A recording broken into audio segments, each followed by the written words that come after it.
Долги години еден од најгорливите проблеми во однос на добрата едукација на младата популација беше недостигот од медиумски содржини, од литература намената токму ним. А последниве години некако состојбите се придвижија и на полето на книжевноста се појавија автори, не ги има голем број, но сепак децата можат да прочитаат атрактивна содржина, нешто што ќе го привлече нивното внимание. За промена на оваа состојба секако придонесе една авторка која што веќе зад себе има 2 цели романи и голема продукција во однос на уредништво, преведувачка активност наменета за младите и децата. Ќе имам честа да разговарам со Билјана Црвенковска, која што не е само авторка на книги, таа, како што споменав, и преведувачка, уредничка, има работено во голем број неделници, има работено во маркетинг, адвертајзинг секторот и така натаму, но затоа е вечерва овде, бидејќи последниве години е голема звезда кај најмалите, а тие не знаат да излажат, се друго се фабрикува, може да се спакува убаво, но децата никогаш не можат да бидат прелажани и она што го сакаат, го сакаат. Добре дојдовте во Астрорум. Добре ве најдов. Зад себе имате 2 книги кои што имаат веќе доживеа преводи. Првиот роман ви е Што сонуваше Дедо Мраз, вториот ви е Со вештерката. Почнавте децата да им ги разбивате табуата и да ги убедувате дека вештерките не се секогаш лоши, може да бидат и добри. Оваа книга неодамна ја издаде и Белградска лагуна, доживеа и српски превод. Кажете ми, кој период го почувствувавте дека е тоа времето кога ќе можете веќе да својата креативност да ја спакувате во роман и колку искуство требаше да претходи за пишување на цела книга? Па вака, мислам дека Што сонуваше Дедо Мраз, што е мој прв роман, беше некој производ на целото претходно долгогодишно искуство пишување различни работи. Значи, сум пишувала театарски критики, новински колумни, сценарија за реклами, поезија која што од денешен аспект може би е малку тинејџерска, но веќе и може би и не е толку многу, не знам. Раскази, кратки, долги, секој тип на новински текстови, значи се што претходно имав напишано и една стручна книга која што е всушност мојот магистерски труд. Вие сте магистар по филозофија, тоа изумев да најавам. Некако сето тоа доведе во одреден момент јас да решам дека да, треба да напишам нешто за деца. Всушност, Што сонуваше Дедо Мраз произлезе од една стара моја театарска представа за деца, која што беше одамна напишана, сакав као да ја доработам, меѓутоа одеднаш од представата излезе роман. И така тргна се. Какви беа одгласите? Дали очекувањата ви беа кога ја пишувавте, кому му се обраќате, како ќе бидете доживеени? Дали во таа насока се одбиваше и она постфестумската? Да, значи децата мислам дека реагираа многу добро на книгата. И многу голем дел возрастни, затоа што јас секогаш тежнеам моите книги да се слоевити и секогаш да има некој слој кој што возрастните ќе го разберат, а децата не. Меѓутоа, тоа беше прв роман. И мислам дека се уште таа книга не ја знаат доволно. Супер вештерката е поактуелна, добро, сега таа е и поинтересна, помодерна. Ова е приказна за модерен Дедо Мраз, ама пак е Дедо Мраз. Пак е некоја приказна која што е малку, да речам, има многу такви приказни. Да, кај нас нема, во Македонија верувам прв роман за Дедо Мраз. Меѓутоа секаде во светот тоа е веќе вообичаена работа, да. Со вештирката, вистина го имате клучот како да им се доближите, особено на девојчињата. Има и други такви книги на кои што се уредник, како Исидора Мун, еден лик, кој што знаеме заради традицијата, минатото, произлегување нели и припаѓање на овие јужнословенски простори, југословенски простори, наметнувате некои современи западноевропски теми и ви успева да ги адаптирате на нашиве деца. Колку размислувате кој е тој вистинскиот пат да допрете во стартот, да не ги одбиете, да не им се чини туѓо, колку си дозволувате да адаптирате, да го правите локално, а всушност да зборувате за универзални теми? Во принцип избегнувам локално. Избегнувам локално од проста причина затоа што не знам дали нема да биде наменето за некој друг пазар, како што е случајот сега и во Србија, или дека нема да стигне до, не знам, Франција или Велика Британија. Затоа избегнувам локално. Не сакам локални приказни. Значи, моите приказни најчесто се сместени во некој не многу реален свет, кој што може да биде компилација од повеќе такви. Например, во Супер вештирката, тоа главно место каде што се случува Зелен парк, сите ме праша од каде ми е инспирацијата за Зелен парк. Зелен парк ми е спој на повеќе лондонски паркови, затоа што јас 6 години живеев во Лондон и шетав по тие лондонски паркови. И тоа е нешто најпрекрасно што постои во тој град. Да не беа парковите, немаш од каде да избегаш од гужвата, бидејќи тоа не е град каде што јас би сакала да живеам. Тоа е прекрасен град, ама не би живеела никогаш таму. Но покрај тоа што е компилација од тие лондонски паркови, во Зелен парк има многу и од нашиот парк, каков што би требал да биде. За жал, не каков што е. Затоа што мислам дека не е доволно работено да тој парк биде, да, пак е тој полн со луѓе и се, меѓутоа не е доволно работено да биде стварно убав. Така што мислам дека да, моите простори во сите тие мои книги, моите ликови се некакви нереални, меѓутоа сите тие се компилација од многу различни места што ме инспирирале на овој или оној начин. Вие не сакате слепо да им се допаднете на прва рака на читателите, туку секогаш гледате да испратите некоја хуманистичка идеја, некоја порака, да ги мотивирате да бидат подобри личности. Вам ви значи екологијата, ви значи љубовта кон животните, бидејќи и самите ја поседувате. Не поседувате само емпатија кон луѓе, туку и кон мачките особено. Тие мора да се дел од секоја ваша приказна на овој или оној начин. Дали е тоа начинот за градење на подобро општество и дали на дело, знам дека држите и креативни часови во едукативниот центар на Арсламина со деца за креативно пишување, па дали и оттаму гледате во пракса дека имате придонес кон подобрување на нивните ставови, на свртување на вниманието кон вистинските вредности? Да, мислам дека тоа е суштината на сето тоа. Суштината на сето тоа е да се помогне децата да изградат вистински вредности. За жал живееме во општество каде што сосема се изместија вредностите. Бевме сведоци на таа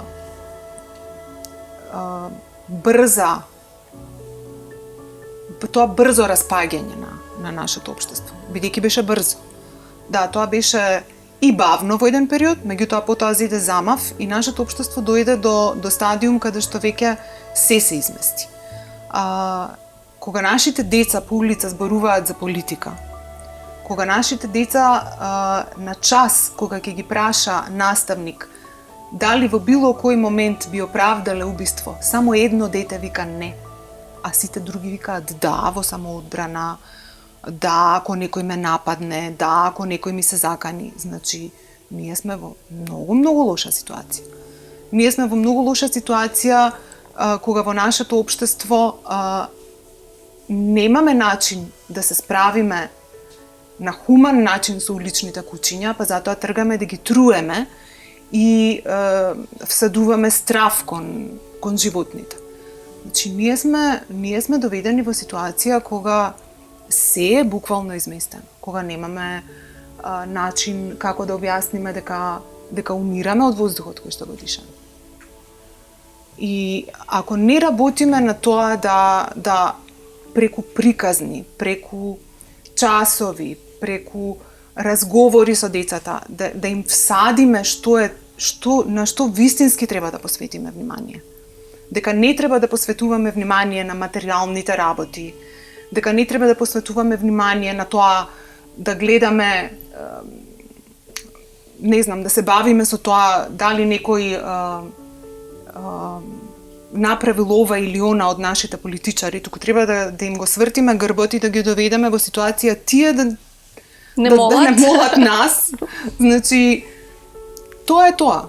Мислам дека треба да се работи на учење на децата да гледаат во вистински правец и да го посветат вниманието на вистинските работи. Ако ве познаваат луѓето, ако не ве познаваат, јас ќе кажам, значи не е ова обична демагогија, туку вие ова го применувате и во вашиот живот, бидејќи сте пасиониран велосипедист, планинар, се што значи здрав живот, здрава околина, го покажувате низ пример.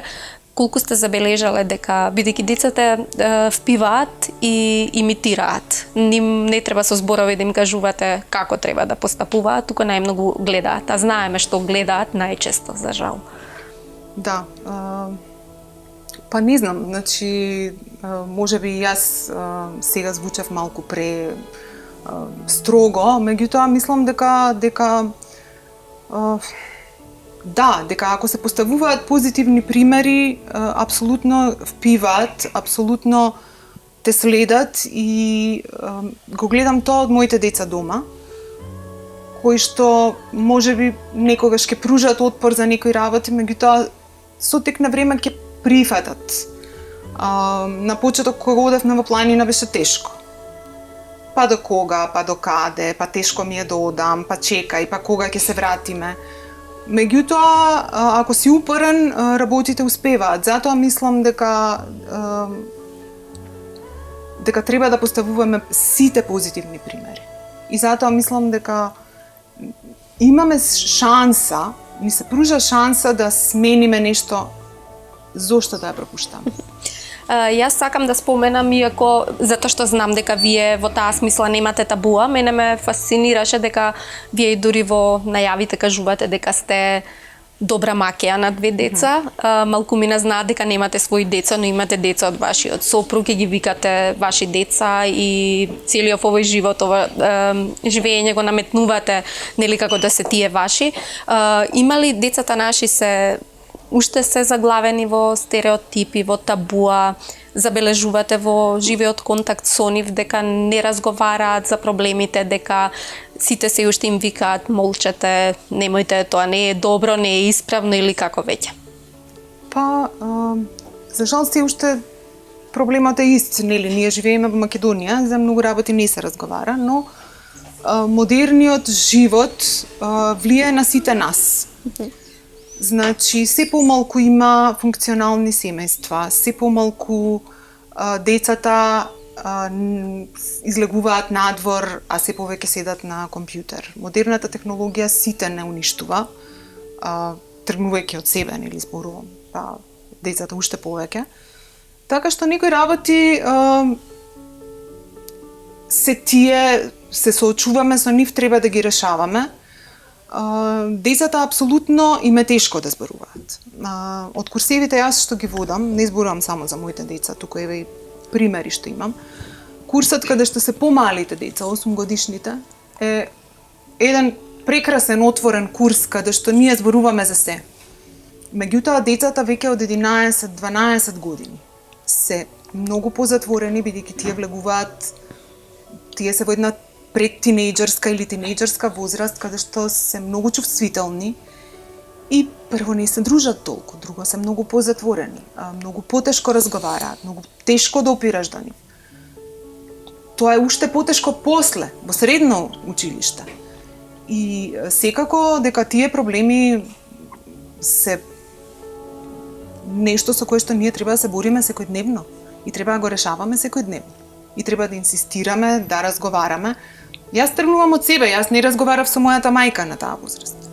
Верувам дека никој тоа не го прави. Ама има начин како да им се приближиш и да ги натераш да ти дозволат да влезеш во нивниот свет уствари. Тоа е, мислам. Ти треба само да знаеш како да тропнеш на таа врата за да те пушти да влезеш. А после тоа е веќе полесно. Од вашето искуство како уредник на литература за деца и млади, претпоставувам дека ги препознавате нијансите на добата од година во година како се развиваат, но дали сметате дека кај нас тоа се уште е во некаков зародиш, затоа што ако на запад постои литература за young adults или за младина, помлада младина, повозрастна младина, за деца, за предшколска возраст, дали кај нас имавме толков период на пост кога веќе сега повторно треба да се удираат темелите или се удираат темелите за да се постават работите на вистинското место. Па не, вака сега, за тинејџери баш да речеме дека најмногу има пишувано Горијан Петревски, меѓутоа тој е единствен во, да речам, во тоа поле тука. Дури ни јас не сум се обидела да пишувам баш за тинејџери. И дефинитивно е многу тешко. Тешко е, и особено е тешко тинејџерите да те сакаат, а Горијан многу го сакаат. Така што мислам дека дека фали, не достига литература за тинејџери, меѓутоа тој работеше интензивно баш таму. Мислам дека треба да отвараме и да дозволуваме тука да се креира повеќе, да се создаваат млади автори кои што би пишувале. Дури ни преводна литература немаме доволно за тинејџери. Лектирите за таа возраст ни се несоодветни. Да. Така што има доста работа.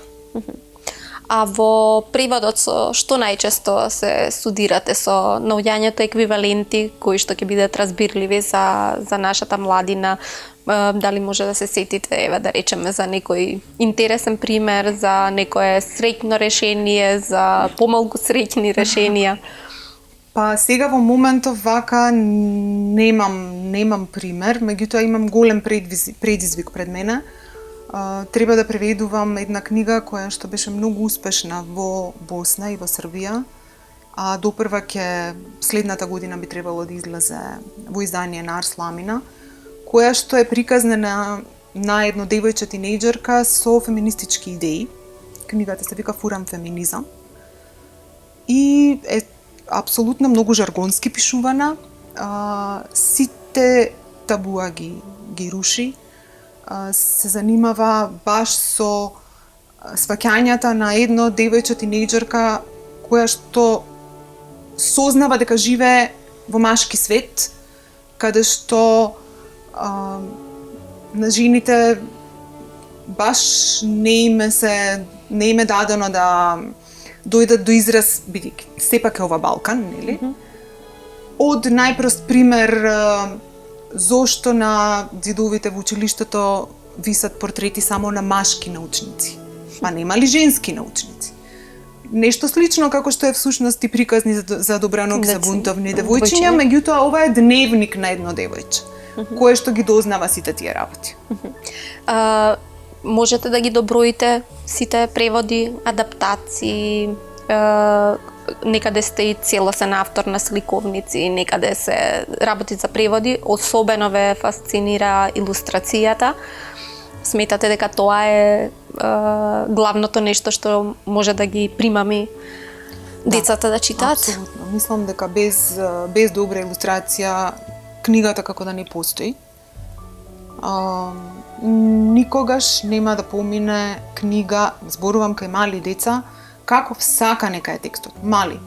До некој 6-17 години. После веќе може да помине без илустрација. Ама до кај 16 години, ако нема добра корица, ако нема добра илустрација внатре, таа книга каков сака нека текстот не помине. Затоа мислам дека е тоа клучно и дека е тоа нешто на кое што мора да се работи. А изгледа дека Македонија има навистина добри илустратори. И млади луѓе кои што работат прекрасно. Да го споменеме само заедничкиот проект Бајките од Македонија. Тоа е еден многу продаван производ, кај што по пат на конкурс е избран илустратор, дури и другите кои што учествувале на конкурсот не се оставени без ангажман. Дали се тие форми кои што ќе ги обединат, ќе им го свртат вниманието, ќе ги поттикнат илустраторите да цртаат, бидејќи не секогаш компјутерите решаваат се? Да, значи Бајки од Македонија е проект кој што го работевме заедно со Браво Сине, односно Движењето за поддршка на креативноста Иво Лауренчич Браво Сине. Проектот не запира на оние 4 бајки и 4 басни.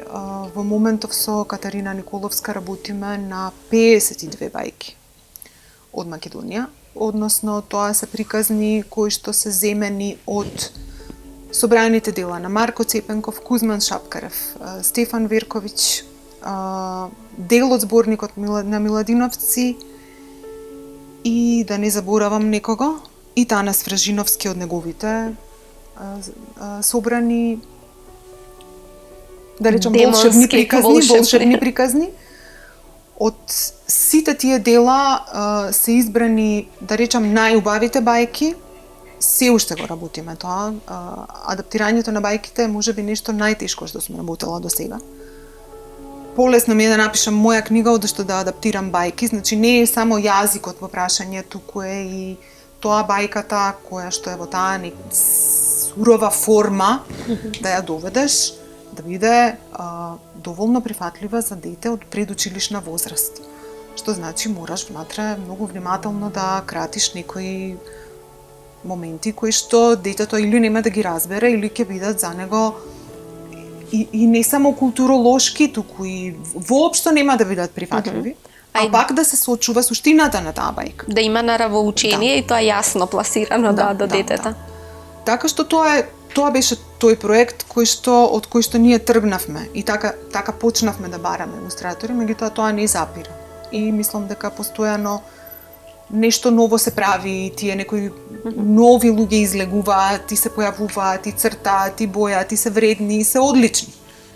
Вие почнавте една своја едиција, авторска, ТКЦП, тоа е една банда, дружина од деца, кои што секој лик исто така руши некои стереотипи, тоа не се баш обични деца.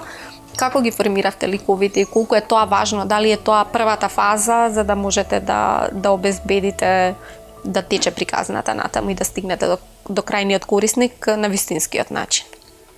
Да, ТКЦП, јас викам во сите мои ликови сум јас, само некој друг аспект од мене, меѓутоа ТКЦП, без разлика што тие се јас, ги правевме, ги смисливме ликовите заедно со Срна и Димитри, моите деца.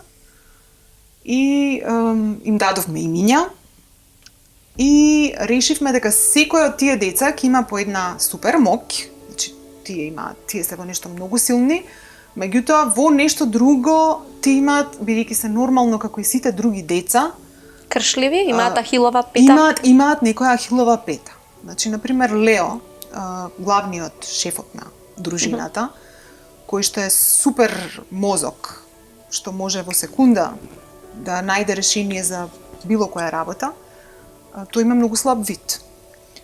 Рокси, која што е една супер брза девојка, девојче на ролерки, која што прави чуда со гума за џвакање, е всушност многу интровертна, а другите сметаат дека е арогантна. Симон, кој што е кошаркар со специјален вид, има дислексија. Ава, која што е супер флексибилна, е всушност албино и не може да излегува на сонце, има таков тип на проблем. Тина има говорна мана и носи протеза и сите сметаат дека е машкуданка. Меѓутоа таа со нејзиниот брат Тони имаат супер моќ да може да си ги читаат мислите еден на друг и кога ќе направат да пукне, да ги засилат моките на сите други. А Тони, кој што е последниот од бандата, пак на училиште го исмеваат дека е дебел, а тој е всушност само малку полничок. Така што сите тие имаат во нешто се многу јаки, а во нешто се слаби или се ранливи. Предпоставувам дека имате проекција или тоа ќе биде отворена едиција и се дека има приказни, ликовите ќе живеат. Не, ќе има точно 6 приказни, 6 лика, 6 приказни, секој лик си има своја авантура, тие се сите поврзани една со друга. И плюс ќе има и некои други книги кои што ќе бидат, да речам, пропратни, веќе има.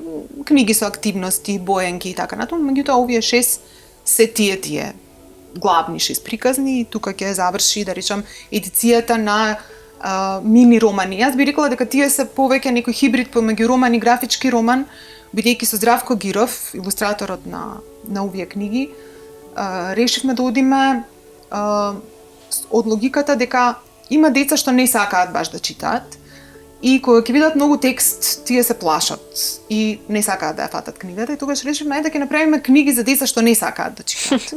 Каде што ќе има комбинација на стрип, со цртеж, само со малку текст, па нешто сами да добојат, да направат внатре, да биде нешто различно, интересно и да не се исплашат кога ќе видат. И затоа и се и потенки. Добро, интересна стратегија. Да. Иако маркетинг стратегиите се доведени веќе до совршенство, вам ви успева на свој начин секогаш да знаете кој производ како да го пласирате, па секоја промоција е придружена со таква маичка, со некои беџеви и тоа децата го сакаат. Како ви успева или никогаш не пораснавте и знаете така да се однесувате, да тргнувате од позицијата на дете кон нештата? Да, никогаш не пораснав, мислам дека е тоа таа прекрасна формула. И кога ќе се помириш со тоа дека никогаш нема да пораснеш, тогаш решаваш да станеш автор за деца, веројатно. Да, тоа е тоа. Ја познавате литературата за деца по меѓународни рамки, бидејќи постојано следите, читате, ви интересира кои се трендовите, па дали може да ни ги пренесете? Што е она што може да очекуваме и каде светот оди напред, до каде сме ние и што е тоа што е наш следен чекор? Па, светот е многу понапред од нас, меѓутоа мислам дека можеме да нешто од тоа веќе донесеме тука и преведена. Секако постепено, бидејќи не е тоа туку така едноставно. Веќе почнавме да објавуваме во Арс Ламина, каде што сум и уредник за деца и млади, некои интересни книги од, да речам, од повеќе европски земји, кои што се баш од наградувани автори, илустратори, пред се илустратори, бидејќи илустраторите во тие земји таму не се само некој, да речам, ете така дошол некој да илустрира, туку тие се баш врвните уметници во тие земји. Скапо е производството на книги за деца? Да, апсолутно, бидејќи се е тоа боја, тврд повес, илустрации, текст, посебно треба да изгледа на вистина добро, бидејќи кога ти ќе земеш некој таков производ од некој наградуван илустратор, не можеш да дозволиш да тоа биде некое малечко книгиче на некоја тенка хартија каде што нема да се види илустрацијата, туку баш треба да биде големо, убаво, впечатливо. И сега, да, многу е потешко да се пласира тоа на нашиот пазар, меѓутоа, верувам дека има луѓе кои што знаат што е тоа што во светот е на вистина им. Можеби не се многу, ама можеш да и се обратиш на таа публика, па потоа ќе се полека може да се создаде нова, да се прошири. Значи тоа не е нешто што е, да речам, ајде, масовно. Ти не покриваш не знам каков масовен пазар. Меѓутоа, за таа целна група, која што знае што сака да купи, што сака да му однесе на детето дома, да има и такви производи. Бидејќи во вашите книги е внимавано на секој еден детаљ, тие си податни за драматизација, за екранизација. Дали книгите за деца секогаш треба да бидат пишувани на тој начин, бидејќи децата визуализираат и на тој начин ги восприемаат и пораките и ја сваќаат содржината и можат да прераскажат. Претпоставам дека сме заборавиле како е тоа, не знам дали некој може да се сети, но претпоставам дека е во слики. Да. Тоа е најбитниот момент да детето може да визуализира и мислам дека дефинитивно сите тие приказни мора да се пишуваат така. Особено кога работиш во два жанрови, бидејќи јас веќе истражувам и работам и сценарија, драмски текстови пишував порано и мислам да имам намера да им се вратам. Дефинитивно се мора да се пишува така за да може да се изведе утре на сцена, за да може утре да се сними, за да може од него да се направи нешто повеќе. Книгата е прекрасен производ, но е ограничена На една димензија. на една димензија. Мора да се размислува мултимедијално и мултидимензионално. Мислам дека тоа е исто така многу важно. И сега знам дека сте фан на чудни СФ приказни, ова веќе најмногу говориме за детската литература разбирлива, ама фан сте на серии. Што е тоа што приватно читате, гледате? Морам да кажам дека последниве години приватно читам само литература за деца и млади, бидејќи немам Немате време време. за друго, освен што читам и по нешто од нашите домашни автори. Само тоа успевам за возрастни да прочитам. Меѓутоа, серии, филмови, апсолутно гледам цело време. Фантастика е мојот жанр. Значи, тоа е жанрот во кој што сум јас најкомотна и да пишувам, и тоа е жанрот кој што најмногу сакам да го читам и сакам да го гледам. Затоа сега чекам, не успеав порано, ама еве викендов ќе одам да го гледам вториот дел на Фантастичните зверки и каде да ги најдеш. Чекам април да дојде за да се конечно последната сезона одигра на Тронови да се појави и така, тоа е нешто со кое што се занимавам во слободно време. Слободно време или не знам кај вас изгледа е се едно. Да. Да се живее како дете, не знам дали може да се издвои што е професија, што е слободно време. Ви успева ли се да координирате? За чудо да, ама не знам уште колку долго ќе ми успева, затоа решив малку и да забавам. Да земам малку здив. Оваа година беше многу напорна и многу бурна. Не се жалам. Но и да, успешна. И успешна, не се жалам воопшто, но малку запоставив, да речам, не бев толку по планините присутна како што бев минатата година и дефинитивно сакам идната повторно да бидам повеќе по планини, тоа ми е планот. Мислам дека со добра организација на времето ќе ми успее. Редовен учесник на маратоните во трчање? Да, планинско трчање, планински велосипедизам, планинарење и така. Никогаш не помисливте да професионално да се занимавате? Не, затоа што многу доцна почнав, односно многу доцна се опаметив, затоа сега се обидувам на децата да им кажам дека треба со време да се почне. Да. Со спорт. Јас мислам дека минутите за овој разговор помина. Благодарам за ова гостување и во очекување на некоја нова интересна книга за деца за која што ќе се зборува долго потоа. Благодарам, Бранка.